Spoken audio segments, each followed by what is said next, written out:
Worn out by anxious watching, Mr. Lorry fell asleep at his post. On the 10th morning of his suspense, he was startled by the shining of the sun into the room where a heavy slumber had overtaken him when it was dark night.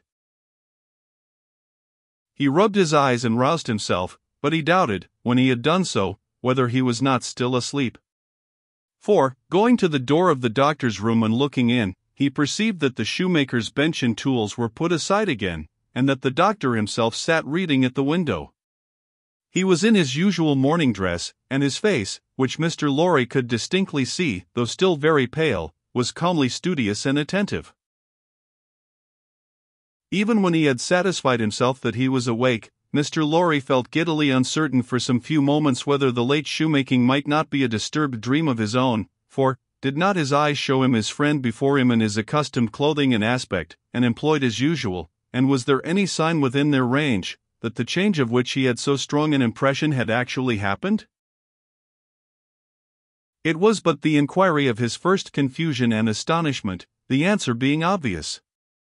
If the impression were not produced by a real corresponding and sufficient cause, how came he, Jarvis Lorry, there? How came he to have fallen asleep, in his clothes, on the sofa in Dr. Manette's consulting room, and to be debating these points outside the doctor's bedroom door in the early morning? Within a few minutes, Miss Pross stood whispering at his side.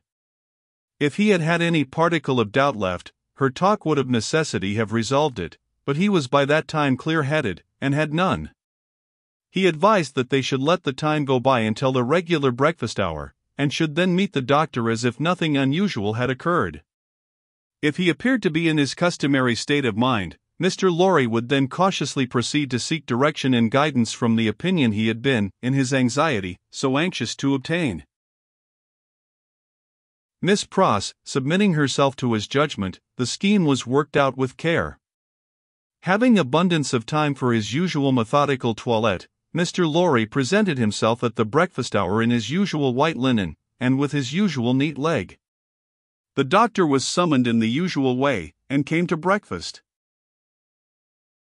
So far as it was possible to comprehend him without overstepping those delicate and gradual approaches which Mr. Lorry felt to be the only safe advance, he at first supposed that his daughter's marriage had taken place yesterday. An incidental allusion, purposely thrown out, to the day of the week, and the day of the month, set him thinking and counting, and evidently made him uneasy. In all other respects, however, he was so composedly himself, that Mr. Lorry determined to have the aid he sought. And that aid was his own. Therefore, when the breakfast was done and cleared away, and he and the doctor were left together, Mr. Lorry said, feelingly, "My dear Manette, I am anxious to have your opinion, in confidence, on a very curious case in which I am deeply interested. That is to say, it is very curious to me. Perhaps, to your better information it may be less so." Glancing at his hands, which were discolored by his late work, the doctor looked troubled, and listened attentively. He had already glanced at his hands more than once. "Dr. Manette," said Mr. Lorry, touching him affectionately on the arm, "the case is the case of a particularly dear friend of mine. Pray give your mind to it, and advise me well for his sake, and above all, for his daughter's, my dear Manette." "If I understand," said the doctor, in a subdued tone, "some mental shock?" "Yes." "Be explicit," said the doctor. "Spare no detail." Mr. Lorry saw that they understood one another, and proceeded.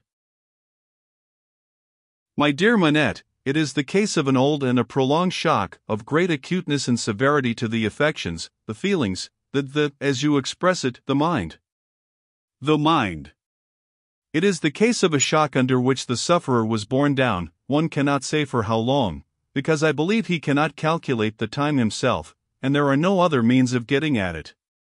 It is the case of a shock from which the sufferer recovered, by a process that he cannot trace himself, as I once heard him publicly relate in a striking manner. It is the case of a shock from which he has recovered, so completely, as to be a highly intelligent man, capable of close application of mind, and great exertion of body, and of constantly making fresh additions to his stock of knowledge, which was already very large. But, unfortunately, there has been, he paused and took a deep breath, a slight relapse. The doctor, in a low voice, asked, of how long duration? 9 days and nights. How did it show itself? I infer, glancing at his hands again, in the resumption of some old pursuit connected with the shock? That is the fact. Now, did you ever see him, asked the doctor, distinctly and collectedly, though in the same low voice, engaged in that pursuit originally? Once. And when the relapse fell on him, was he in most respects, or in all respects, as he was then? I think in all respects. You spoke of his daughter. Does his daughter know of the relapse? No. It has been kept from her, and I hope will always be kept from her. It is known only to myself, and to one other who may be trusted. The doctor grasped his hand, and murmured, "That was very kind. That was very thoughtful." Mr. Lorry grasped his hand in return, and neither of the two spoke for a little while. "Now, my dear Manette," said Mr. Lorry, at length, in his most considerate and most affectionate way, "I am a mere man of business, and unfit to cope with such intricate and difficult matters. I do not possess the kind of information necessary, I do not possess the kind of intelligence, I want guiding. There is no man in this world on whom I could so rely for right guidance, as on you. Tell me, how does this relapse come about? Is there danger of another? Could a repetition of it be prevented? How should a repetition of it be treated? How does it come about at all? What can I do for my friend? No man ever can have been more desirous in his heart to serve a friend, than I am to serve mine, if I knew how. But I don't know how to originate, in such a case. If your sagacity, knowledge, and experience could put me on the right track, I might be able to do so much. Unenlightened and undirected, I can do so little. Pray discuss it with me, pray enable me to see it a little more clearly, and teach me how to be a little more useful." Dr. Manette sat meditating after these earnest words were spoken, and Mr. Lorry did not press him. "I think it probable," said the doctor, breaking silence with an effort, "that the relapse you have described, my dear friend, was not quite unforeseen by its subject." "Was it dreaded by him?" Mr. Lorry ventured to ask. "Very much." He said it with an involuntary shudder.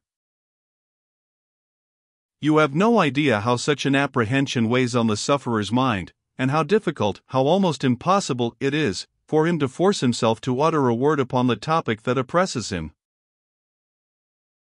Would he, asked Mr. Lorry, be sensibly relieved if he could prevail upon himself to impart that secret brooding to anyone, when it is on him?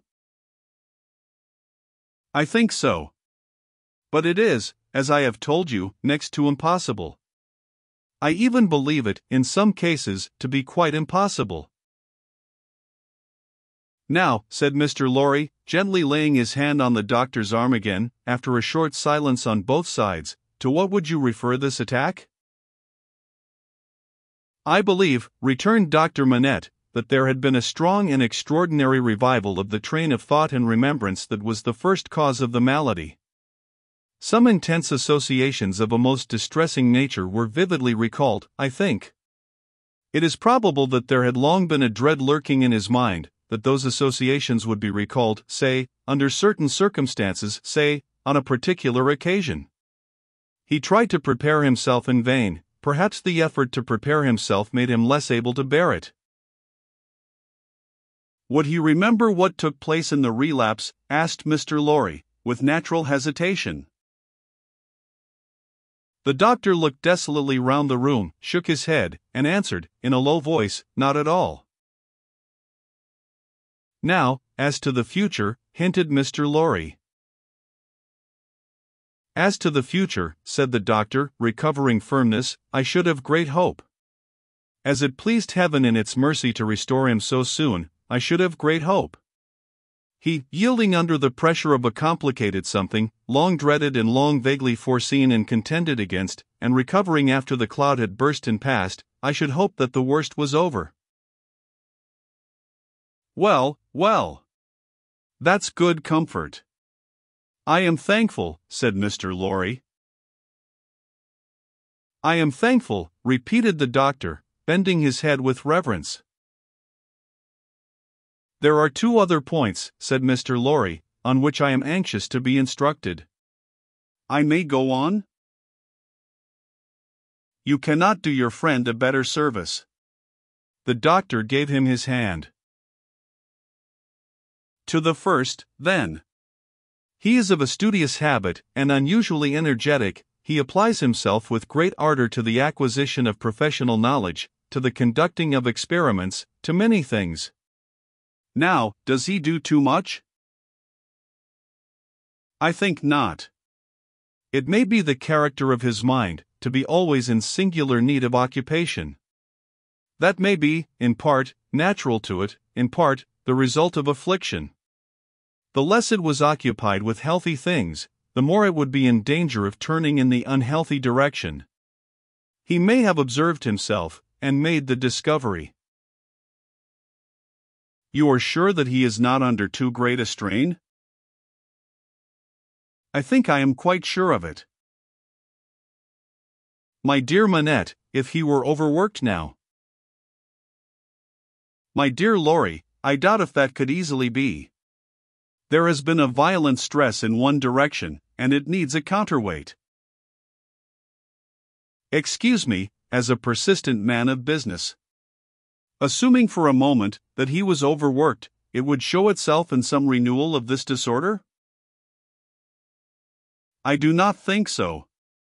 I do not think, said Dr. Manette with the firmness of self-conviction, that anything but the one train of association would renew it.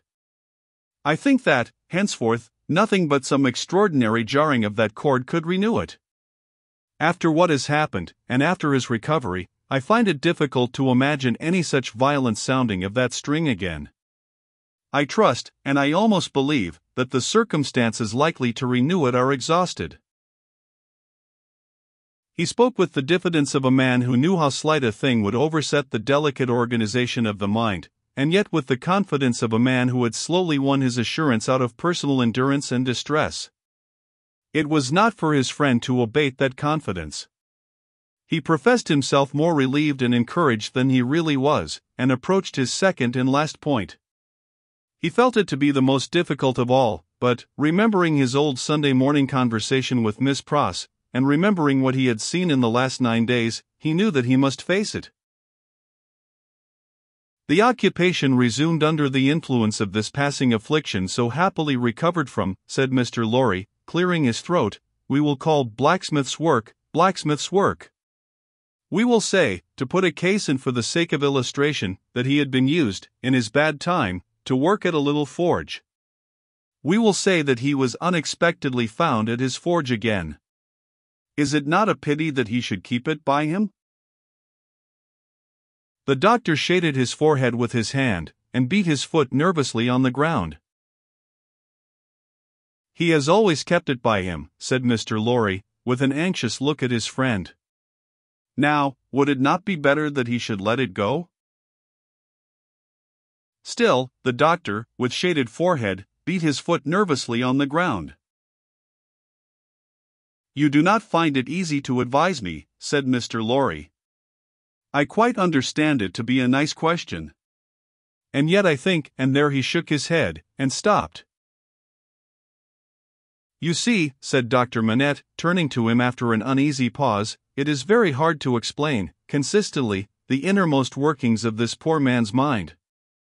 He once yearned so frightfully for that occupation, and it was so welcome when it came, no doubt it relieved his pains so much, by substituting the perplexity of the fingers for the perplexity of the brain, and by substituting, as he became more practiced, the ingenuity of the hands, for the ingenuity of the mental torture, that he has never been able to bear the thought of putting it quite out of his reach.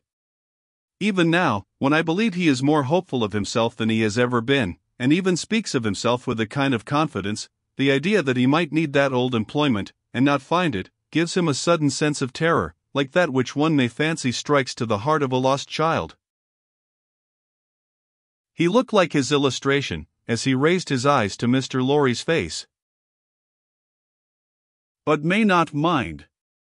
I ask for information, as a plodding man of business who only deals with such material objects as guineas, shillings, and banknotes. May not the retention of the thing involve the retention of the idea?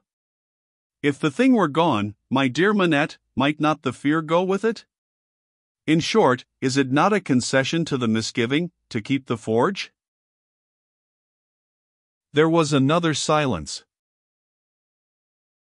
You see, too, said the doctor, tremulously, it is such an old companion. I would not keep it, said Mr. Lorry, shaking his head, for he gained in firmness as he saw the doctor disquieted. I would recommend him to sacrifice it. I only want your authority. I am sure it does no good. Come. Give me your authority, like a dear good man. For his daughter's sake, my dear Manette. Very strange to see what a struggle there was within him. In her name, then, let it be done, I sanction it. But, I would not take it away while he was present. Let it be removed when he is not there, let him miss his old companion after an absence. Mr. Lorry readily engaged for that, and the conference was ended. They passed the day in the country, and the doctor was quite restored. On the 3 following days he remained perfectly well, and on the 14th day he went away to join Lucy and her husband. The precaution that had been taken to account for his silence, Mr. Lorry had previously explained to him, and he had written to Lucy in accordance with it, and she had no suspicions. On the night of the day on which he left the house, Mr. Lorry went into his room with a chopper, saw, chisel, and hammer, attended by Miss Pross carrying a light. There, with closed doors, and in a mysterious and guilty manner, Mr. Lorry hacked the shoemaker's bench to pieces, while Miss Pross held the candle as if she were assisting at a murder for which, indeed, in her grimness, she was no unsuitable figure. The burning of the body, previously reduced to pieces convenient for the purpose, was commenced without delay in the kitchen fire, and the tools, shoes, and leather were buried in the garden. So wicked do destruction and secrecy appear to honest minds, that Mr. Lorry and Miss Pross, while engaged in the commission of their deed and in the removal of its traces, almost felt, and almost looked, like accomplices in a horrible crime. 0576M. Original.